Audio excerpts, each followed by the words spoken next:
அனைவருக்கும் வணக்கம். வெங்கடேசனுடைய உணவில்லாமல் வாழும் கலை, ஓகமுறை என்ற செயல் திட்டத்தை நீங்கள் எல்லாம் கவனிச்சுட்டு வர்றீங்க. தொடர்ந்து இந்த பரிணாம அறிவியலை பற்றி நாம் புரிந்து கொள்ள வேண்டும். இந்த பரிணாம அறிவியலை புரிந்து கொண்டால் மட்டும்தான் நம் முன்னேற்றம் காண முடியும்.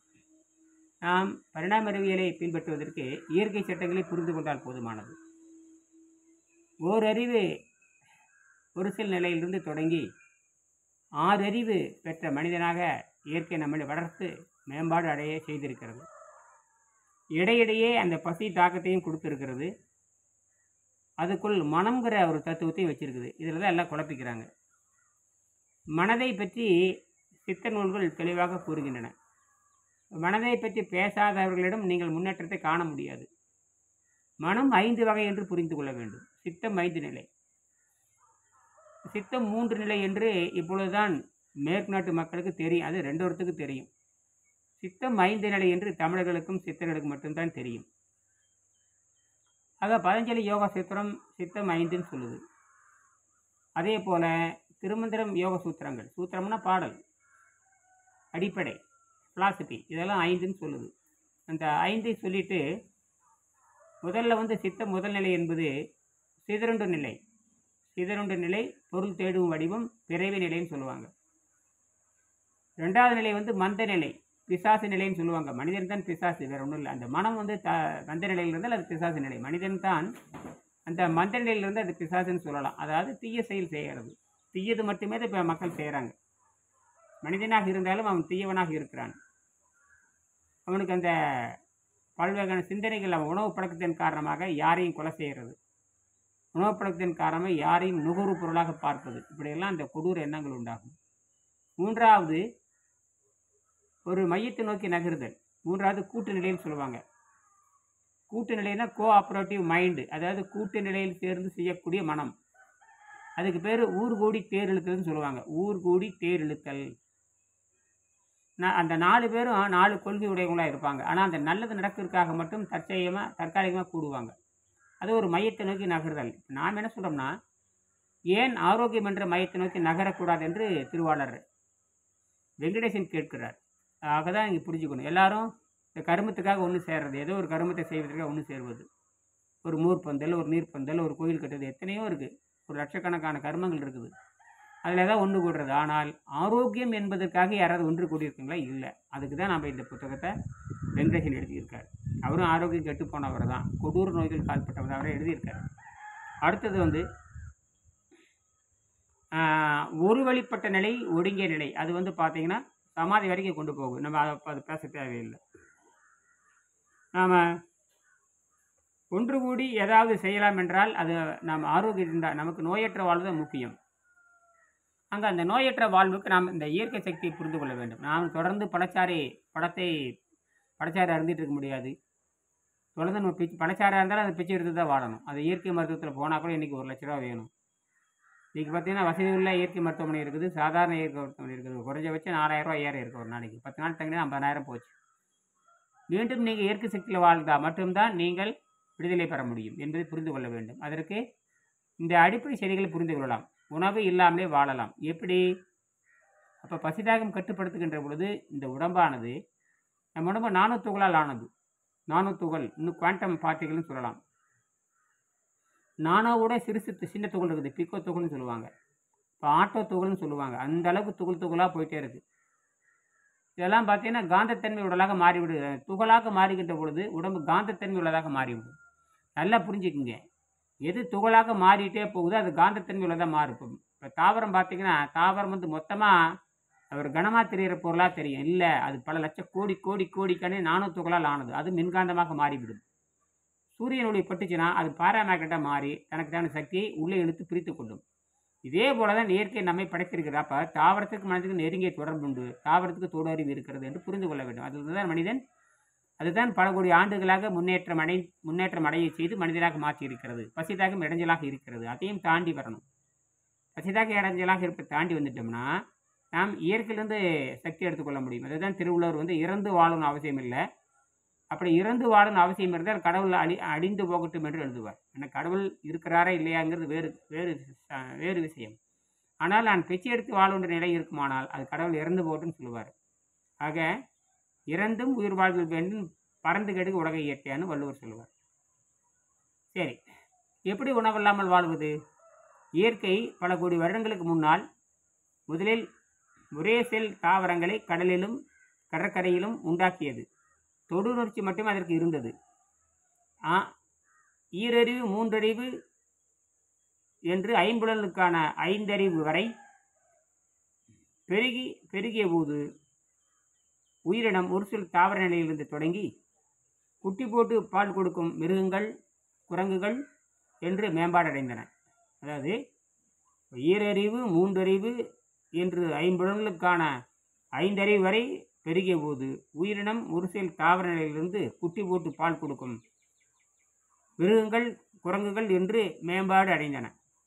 மனிதன் மட்டும் 6வது அறிவுடன் வாலில்லா குரங்குகளிலிருந்து தோன்றினான். 6 அறிவற்ற வாலில்லா குரங்கு தான் மனிதன், வேற ஒன்றும் இல்லை. 6 அறிவும் உயிரும் உடைய, மனமும் உடைய ஒரு வாலில்லா குரங்கு தான் மனிதன். மனிதன் மட்டும் 6வது அறிவுடன் வாலில்லா குரங்குகளிடமிருந்து தோன்றினான். பின்னர் அறிவின் வலிமை அதிகமாக 6வது அறிவையும் கடந்து 7வது அறிவை எட்டி பிடிக்கும் யோகில் இயற்கையாகவே தோன்றினார்கள். இது நல்லா புரிஞ்சுக்கணும். இப்போ மனிதன் என்பவன் குரங்கின் அம்சம்தான். அவனுக்கு 6 அறிவும் மனிதனாக இருக்கிறது. நாம தான் பேணுதல் நமக்கு இருக்குது. ஆக இது இயற்கை தான் நம்ம மேம்பாடு அடைய செய்யுது. அதுக்கு இயற்கை தேர்வு முறைன்னு சொல்லுவாங்க, நேச்சுரல் செலெக்ஷன் வாங்க. Natural selection is a mechanism of evolution அப்படின்னு சொல்லுவாங்க. அது சுற்றுச்சூழலுக்கு தகுந்த மாதிரி தன்னை தகவமைத்துக் கொள்கிறது. எந்த சூழலையும் தாக்குப்பிடித்து பெருக்கம் அடைகின்ற தன்மை இயற்கைக்கு உண்டு என்பதை புரிந்து கொள்ள வேண்டும். எந்த சூழலையும் தன்னை அழித்துக் கொள்ளாமலேயே, தன்னை அழித்து கொண்டு இயற்கை தன் வம்சத்தை பெருக்கியது. தன்னை அழித்துக் கொள்ளாமலேயே தன் வம்சத்தை பெருக்க வல்லது தான் யோக முறை. ஆக தன்னை சாகடித்துக் கொள்ளாமலேயே தன்னை மேம்பாடு அடைய செய்தன் யோக முறை. ஆகையினால் இந்த நீர் மருத்துவத்தை, இந்த உணவில்லா மருத்துவத்தை, உணவுங்கிறது ஆரோக்கியத்தை தராது என்பது எல்லாரும் புரிந்து கொள்ள வேண்டும். உணவு என்பது சுதை பொருளை தவிர அது ஆரோக்கிய பொருளே கிடையாது. இப்போ வீட்டில் சமைச்சு வைக்கிறனாலே அது ஆரோக்கிய பொருள் கிடையாது. கொண்டாட்டி சமைச்சு கொடுக்கறனாலையோ, கணவன் கடையிலேயோ வாங்கி தரனாலேயோ ஆரோக்கியம் கிடையாது. ஆக 7ஆம் அறிவை விரும்புகின்றவர்கள் நீண்ட காலம் உடலை தக்க வைத்துக் கொள்ள வேண்டும். குறைஞ்சபட்சம் ஒரு மனிதன் 100 ஆண்டுகளாக ஆரோக்கியம் இருந்தால் தான் இயற்கை சட்டத்தை புரிந்து கொள்ள முடியும். ஆகினால் இப்பொழுதே நீங்கள் ஆரோக்கியத்தை பெறுவதற்கு நீங்கள் சிறு சேமிப்பை தொடங்க வேண்டும். எப்படி ஒரு நல்ல நிகழ்ச்சி நடக்கணும்னா சிறு சேமித்து தான் நீங்கள் சேமிப்பு செய்து சேமிப்பிலிருந்து வீடு கட்ட போகிறீங்க. சேமிப்பிலிருந்து ஒரு துணி வாங்க போகிறீங்க. ஒரு துணி வாங்கினா கூட உங்களுக்கு சேமிப்பு இருக்கணும். ஒரு பொருள் 1000 ரூபா அப்படின்னா கையில் 1000 ரூபா இருக்காது இல்லையா? அப்போ 1000 ரூபா, அந்த 1000 ரூபா சேர்கிற வரைக்கும் சிறு சேர்த்து தான் அந்த 1000 ரூபா பொருளை அடைய முடியும். அப்படித்தான் ஆரோக்கியத்திற்கும் நீங்கள் என்ன வேணும்? பொருள் சேமித்து தான் அந்த ஆரோக்கியத்தை பெற முடியும். ஆனால் மருந்துக்கு 100 கோடி செலவு பண்ணாலும் ஆரோக்கியத்தை பெற முடியாது. மருந்தினால் நோயை அழித்து வைக்கலாமே தவிர மருந்தினால் நோயை குணமாக்க முடியாது என்பது உலக இந்த ஆராய்ச்சின்னு சொல்கிறாங்க இல்லையா, ஆரோக்கிய நிலையை பற்றி பேசுகின்ற உலக சுகாதார மையம் சொல்லுவாங்க, உலக ஆரோக்கிய மையம் சொல்லுவாங்க, வேர்ல்டு ஹெல்த் ஆர்கனைசேஷன் அப்படி தான் சொல்லுது. ஆகினால எல்லா நோய்களுக்கும் மருந்து கிடையாது, அது சுத்தத்தில் வருகிறது. ஆகினால முதலாவது டார்வின் பரிணாம சித்தாந்தத்தின் வளர்ச்சியை மறுபடியும் சிந்தனை செய்து அது எந்த வழியில் பெருகும் என்று யோசனை செய்து பாருங்கள். மனிதன் தானும் நிலைத்து வாழ்ந்து தன் சந்ததியை பெருக்க வல்லவனாக இருப்பான். சக்தியை அண்டவளிலிருந்து பெற்று ஒரு நடமாடும் செடியை போல வாழ்வான். சக்தியை அண்டவளிலிருந்து பெற்ற ஒரு நடமாடும் செடியை போல அவன் வாழ்வான். தன்னை அழித்து தன் வம்சத்தை ஒரு சில தாவர நிலையில் பெருக்கிய இயற்கை தன்னை அழித்துக் கொள்ளாமலேயே மனிதன் தன் வம்சத்தை பெருக்கிக் கொள்ளும் நிலைக்கு உயர்ந்து நிற்கிறது. இதுவே பரிபூரண யோக நிலையாகும். மிக உயர்ந்த புலனின்பத்தை யோகிகளால் தூக்க முடியும். இதற்கு காமசாஸ்திரம் எழுதி உலக புகழ் பெற்ற வாத்தியாசன் மகரிஷியை எடுத்துக்காட்டு. சுருக்கமாக சொன்னால் இயற்கையை அதன் வழியிலே விட்டுவிடுவது யோகம். நாம் செயற்கையாக அதை தடுத்து நிறுத்தாமல் இருந்தாலே போதுமானது. இரண்டாவதாக இயற்கை வழியில் நம் குழந்தைகளை எப்படி வளர்க்க வேண்டும் என்று சிந்தித்து செயல்பட வேண்டும். நான் என் குருவாக மதித்து வணங்கும் டாக்டர் அர்னால்ட் எகரெட் என்ற ஜெர்மனி நாட்டு வைத்தியர் அமெரிக்காவில் தொழில் புரிந்தவர். 1866 1922 அவர் எழுதிய புத்தகம் மூக்கஸ்லஸ் ஸ்டேட் ஹீலிங் சிஸ்டம் என்பது அது என்னால் பெரும்பாலும் பின்பற்றப்பட்டு கீழ்கண்ட பகுதிகளை எழுதியுள்ளேன். அதாவது டாக்டர் அர்னால்ட் டெக்ரட்டினுடைய கருத்துக்களை பின்பற்றி வெங்கடேஷ் என்கிற இந்த விஞ்ஞானி, இந்த நூலாசிரியர் தன் அனுபவத்தை பகிர்ந்து கொள்கிறார். குழந்தைகள் தாய்ப்பால் குடித்து வளரும் வரை அப்படியே விட்டுவிட வேண்டும். பிறகு வேக வைத்து மசித்த பல உணவுகளை கொடுத்து உட்சுத்தம் செய்ய வேண்டும். பிறகு பல உணவுகளையே வளர்க்க வேண்டும். வேக வைத்த காய்கறிகளையும் உபயோகப்படுத்தலாம். அவர்கள் வயதிற்கு வந்தபின் இயற்கையாகவே அவர்கள் உள்சுத்தம் பெற்றிருப்பதால் தானாக நீருணவிற்கும் காற்றுணவிற்கும் வரக்கூடிய தகுதியை பெற்று விடுவார்கள்.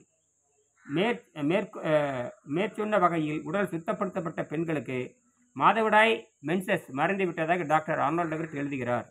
5 அறிவுடன் தாய்ப்பாலை விரும்பி பருகும் அசை உணவுக்காரனாக பிறக்கும் மனித குழந்தை 6வது அறிவையும் தாண்டி 7வது அறிவான அண்டவெளியுடன் தொடர்பு கொண்டு வாழும் சக்தியை பெற்று வாழும். இதுதான் உண்மையான கல்வியாகும். அதாவது அந்த உள்சுத்தம் செய்த பிறகு பெண்களுக்கு உண்டாகிற இந்த மாத விஷம் சொல்லுவாங்க. அந்த மாத விஷம்தான் மாத விடமாக மாறுது. அந்த மாத விடம்தான் மாத விடாயாக மாறுகிறது. நாம் எப்படி தினமும் மலம் கழிக்கிறோமோ அதே போல் அந்த விஷம் சேர்க்கப்பட்டு தான் பெண்களுக்கு கருப்பையிலிருந்து இந்த மாத விஷம் வெளியேறுகிறது. அந்த விஷம் வெளியேற்றப்படாவிட்டால் அந்த பெண்ணுக்கு கடுமையான துன்பங்கள் ஏற்படுகின்றன என்று புரிந்து கொள்ள வேண்டும். ஆக இயற்கை உணவும் காற்று, நீர், இயற்கை உணவு உண்பவர்களுக்கு அந்த மாத விஷம் ஏற்படாது என்று புரிந்து கொள்ள வேண்டும். அவர்களுக்கு சுத்தமான குழந்தை பிறக்கும். சுத்த ரத்தத்தில் தான் ஆரோக்கியம் கிடைக்கும் என்று புரிந்து கொள்ள வேண்டும். ஆக மனித சமுதாயம் அழியக்கூடாது என்று இயற்கை விரும்பி அதற்கான சக்தியுடன் இயற்கையால் மனிதன் வளர்க்கப்பட்டிருக்கிறான். அதை உணர்ந்து நாம் மேம்படுத்திக் கொள்வதே அடிப்படை கல்வியாகும். மீறி எல்லா அறிவும் தானே மனிதனுக்கு வரும் என்று நீங்கள் புரிந்து கொள்ள வேண்டும். சரி, எப்படி உள்சுத்தம் செய்வது? இப்போ உணவை சாப்பிடுவது ஒரு முறை, உள்சுத்தம் செய்வதற்காக சாப்பிடுவது ஒரு முறை. முதல் சுத்தமான காற்றையும் சுத்தமான நீரையும் நீங்கள் பரிசீலித்துக் கொள்ள வேண்டும். ஆக அப்படித்தான் டாக்டர் ரிச்சர்ட் சாமேஸ் என்கின்ற அந்த அமெரிக்க நாட்டு மருத்துவர் ஹீலிங் வித் மைண்ட் பவர் என்ற நூலை எழுதி உலக புகழ் பெற்றவர். நீங்கள் கூகுளில் போனீங்கன்னா healing with mind power by Richard சாமேஸ்ன்னு போடுங்க, எம்டின்னு போடுங்க, அவர் வருவார். அவர் தான் மருந்துகள், மாத்திரைகள், மூலிகைகள் மொத்தத்தையும் நம்பி இருப்பது தவறு. மொத்த நம்பிக்கையும் மருந்துகள், மாத்திரைகள், மூலிகைகள் வைத்திருப்பது அது நோயின் அறிகுறிகள் அழித்து வைத்து பிற்பாடு நோய்களை அதிகமாக்குவதில் ஈடுபடுகின்றன என்று அவர் பதிவு செய்கிறார். ஒரு மேலை நாட்டு அமெரிக்க நாட்டு மருத்துவருக்கு இருக்கிற அக்கறை எல்லா மருத்துவர்களும் இருக்குமா என்று சொன்னால் நிச்சயமாக இருக்காது. எல்லாரும் இந்த மருத்துவத்தின் மூலமாகவும் பணம் சம்பாதிக்கிறது தவிர ஆரோக்கியத்தை கொடுப்பதற்கு இந்த மருந்துக்கு தகுதியில்லை என்று புரிந்து கொள்ள வேண்டும். ஆகையினால் நான் சுருக்கமாக சொல்கின்றேன், நீங்கள் இயற்கை சக்தியில் வாழ வேண்டும். தன்னை அடித்துக் கொள்ளாமல் வாழ வேண்டும். தன்னை அடித்துக் கொள்ளாமலே இயற்கை சக்தியில் வாழ வேண்டும் என்று விரும்புகிறவர்கள் இந்த முயற்சி பண்ணலாம். சுத்தமான காற்றையும் சுத்தமான நீரையும் பரிசீலிக்க வேண்டும். பிறகு காலையிலிருந்து எந்திரிச்சோன்னா பல்லெல்லாம் விளக்கிட்டு ஒரு அச்சு வெள்ளத்தை மென்று முழுங்கிய பிறகு, ஒரு 35 கிராம் அச்சு வெள்ளத்தை மென்று முழுங்கிய பிறகு நீங்கள் நீர் பயிற்சியை சிறு அருந்தலாம். நீர் எப்பொழுதுமே 30 ml 40 ml வயிற்றில் இருக்க மாதிரி பார்த்து கொள்ள வேண்டும். அதை 12 மணி வரை நீட்டிக்க வேண்டும். அப்பொழுது கெட்ட வாடையோடு முதலாக அந்த சிறுநீர் பிரியும். நாக்கில் மஞ்சளாக படிஞ்சிருக்கும். அப்பொழுது சைவ உணவுகளை நீங்கள் உங்கள் பழக்கத்தை ஆரம்பிக்கலாம். ஒரு 12 மணிக்கு மேலே சைவ உணவு, ஒரு கீரை சோறு மாதிரி அருந்திக்கலாம். கீரை வளை வச்சு சோறு வளை வச்சு பனைஞ்சு நீங்கள் சாப்பிட்டுட்டிங்கன்னா அந்த விஷம் என்ன ஆகுதுன்னு கேட்டிங்கன்னா, தொண்டையில் படுக்கிற விஷம் உணவு குழாய், இறப்பை, இதுலேருந்து பெருங்குடலுக்கு அது போயிடும். அப்படியே மறுபடியும் நீரை மருந்தாக அருந்திட்டே வரணும். மாலை ஒருவேளை என்ன பண்ணுறீங்கன்னா, வேக வைத்த காய்கறிகள், ஒரு சப்பாத்தி சேர்த்து அன்னப்பாதையை தூய்மை செய்வதற்காக விழுங்கி வரலாம். இப்படி சாப்பிட்டே வந்தீங்கன்னா படிப்படியாக ஒரு 4-5 நாளில் ஒரு வேளை உணவுக்கு நீங்கள் வந்துடணும். ஒரு வேளை உணவுக்கு வந்துட்டிங்கனாவே வேகமாக இந்த எல்லா நோய்களும் கரைய ஆரம்பிச்சிடும். 180 நாளுக்கு ஒரு வேளை உணவு, வேக வைத்த காய்கறி, ஒரு சப்பாத்தி வச்சுட்டு நீங்கள் சுத்தப்படுத்திட்டே வரலாம். அதுக்கப்புறம் நீங்கள் ஒரு கட்டத்துக்கு அப்புறம் உடல் எடைக்கு நின்றுவிடும். இப்போ என்ற எடை 80 கிலோ 78 கிலோ எடையிலிருந்து 58 கிலோ எடைக்கு வந்துச்சு. இது படிப்படியாக நான் விடாப்படியாக 100 நாட்கள் அந்த ஒருவேளை உணவில் இருந்து சுத்தப்படுத்துகின்ற பொழுது நடுநிலை பெற்ற உடலாக மாறிவிட்டது. நான் எனக்கு நானே சொந்த மருத்துவராக இருக்கிறேன். இதை தொழிலாக செய்து வருகிறேன். பதிவு கட்டணம் ஒரு 1000 ரூபாய் என்று வைத்திருக்கிறேன். அப்புறம் புத்தகம் பெறுவதற்கு கட்டணம் வச்சிருக்கிறேன். நீங்கள் படிப்படியாக மேலே வரலாம். ஆக 1000 ரூபாய் கட்டணம் என்று வைத்திருக்கிறேன். நேரடியாக வாட்ஸ்அப்பில் பேசுறதுக்குன்னு ஒரு கட்டணம் வச்சுருக்கிறேன். அதுக்கப்புறம் நேரடியாக ஆலோசனை, ஒரு நாள் தங்கி ஆலோசனை பெறுவதற்கு ஒரு கட்டணம் வச்சுருக்கிறேன். என்னுடைய 2 நாள் தங்கி இருந்து பயிற்சி எடுக்கணும், அதுக்குள்ள கட்டணம் வச்சுருக்கிறேன். ஏன்னா எடுத்துனே எல்லாத்தையும் 6 மாதம் வருஷம் தங்க வைக்க முடியாது. அதுக்கு சூழல் ஒத்துக்கணும், உங்களுக்கு பணம் இருக்கணும், வாய்ப்பு இருக்கணும், படிக்கிற திறமை இருக்கணும், பொறுமை இருக்கணும். இதெல்லாம் இருந்தால் தான் வர முடியும். இது அவசர காலம். ஆகையினால எடுத்தின் கழுத்தின் செய்ய முடியாது என்று கூறிக்கொண்டு சுருங்க சொன்னால் இது உள் சுத்தம் செய்கின்ற பயிற்சி முறைதான். நாம் பல்லை விளக்குகிறோம் என்று சொன்னாலே நான் மொத்த குடலையும் விளக்குகிறோம் என்றுதான் அர்த்தம். ஆனால் நாம் பல்லை மட்டும் விளக்கிவிட்டு பிறகு குடலை விளக்காமல் விட்டு விடுகிறோம். ஒரு விலங்கும் ஒரு பிறந்த குழந்தையும் பல் துலக்குவதில்லை. எப்பொழுது ஒரு குழந்தை பல் துலக்குகிறதோ அப்பொழுதே உடம்பு உணவை தின்று உடம்பு எதிர்க்க ஆரம்பித்தது என்பது பொருள். உடம்பு எதிர்க்க ஆரம்பித்தங்காட்டி தான் அந்த குழந்தை பல்லு விளக்குது. ஆக உள்தூய்மை பெற்றுவிட்டால் பல்லு விளக்காத நிலைக்கு மாறிவிடும். சிறுநீரும் ஒரு நாளைக்கு ஒரு வேளை என்று சுருங்கிவிடும். மலப்போக்கு வர வர குறைந்துவிடும். நன்றி, வணக்கம்.